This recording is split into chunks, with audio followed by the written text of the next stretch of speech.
Hello everyone, आज हम बात करेंगे AMH हार्मोन के बारे में, जिसे एंटी मुलेरियन हार्मोन भी कहते हैं।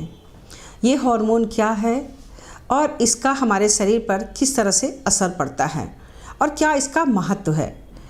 तो हम बताना चाहेंगे कि जो एंटी मुलेरियन हार्मोन है, ये हमारे शरीर में ओवरी से निकलने वाला एक हार्मोन्स है, जिसका मुख्य जो असेसमेंट होता है कि ओवेरियन रिजर्व कितना है, उस महिलाओं में अंडा बनने की क्षमता कितनी है, वो उससे हम लोग एसेस करते हैं।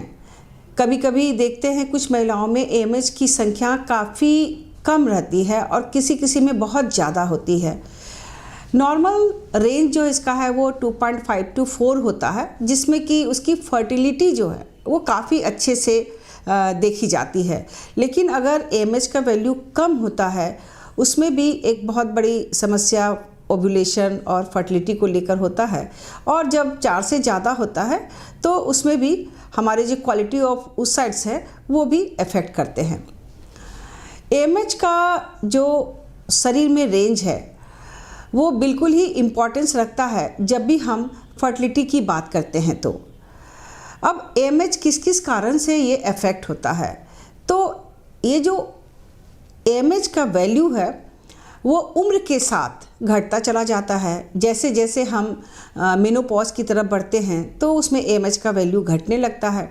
साथ ही साथ कुछ क्रोनिक जो बीमारियां हैं, जैसे कि हमारा ट्यूबरक्लोसिस है, या फिर कुछ महिलाएं हैं जो बहुत फिजिकली फिट नहीं है, न्यूट्रिशनल कोई डेफिशिएंसी है, वीकनेस है, तो वैसे कंडीशन में भी देखा जाता है कि उसकी AMH की वैल्यू भी कम पाई जाती है।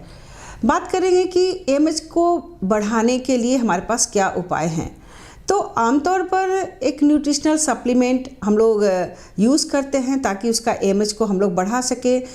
उससे क्वालिटी ऑफ जो एग्स है और number of eggs, quality of eggs, वो सारा काफ़ी अच्छा हो सके, ताकि उससे जो बनने वाले जो एम्ब्रियो हैं वो काफ़ी अच्छी क्वालिटी का हो और वो टिल टर्म प्रेगनेंसी जो है, एक फ्रूटफुल प्रेगनेंसी में वो कंटिन्यू कर सके।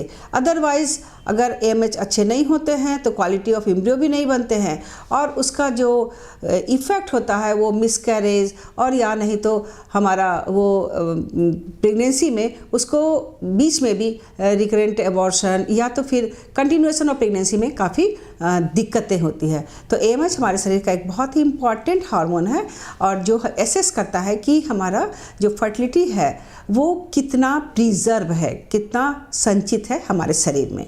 धन्यवाद।